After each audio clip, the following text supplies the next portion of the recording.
बघा, हे ना मस्तपैकी रानातून जाऊन बोंडू घेऊन आलेले आहेत, काजू बोंडू. तर त्याचं आता सरबत आपण करूया. तर मस्तपैकी आता हे धुवून घेतलेत आता पहिल्यांदा, आणि ते बारीक कट करून घ्यायचे व्यवस्थित. आणि सगळे आता व्यवस्थित कट करून झाले का ते मिक्सरमध्ये घालायचे आणि त्याचं सरबत करून घ्यायचं. पहिल्यांदा बारीक हे करते म्हणजे पटकन हे होतील, मिक्सरमध्ये बारीक होतील. तर हे आता सगळे तुकडे मिक्सरमध्ये थोडे थोडे घालून मी आता त्याचा आता ज्यूस करून घेते.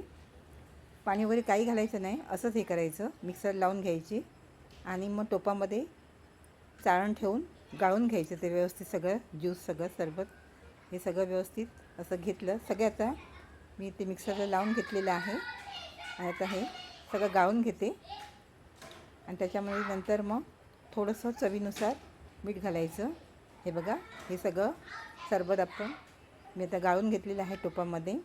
त्याच्यामध्ये थोडंसं चवीनुसार मीठ घालायचं आणि थोडासा मसाला घालायचा आणि ते व्यवस्थित सगळं ढवळून घ्यायचं, मिक्स करून घ्यायचं. हे बघा, खूप झालं आहे, म्हणजे अर्धा टोप झालं आहे एवढ्या बोंडूचं सगळं सरबत. तर मी आता हे ग्लासमध्ये आता ओतून घेते सगळ्यांसाठी. तर हे बघा, खूप छान लागतं. तुम्ही पण असं करून बघा. तुम्हाला ही रेसिपी आवडली असेल तर नक्की लाईक करा. खूप छान लागतं हे सरबत, तुम्ही पण करून बघा.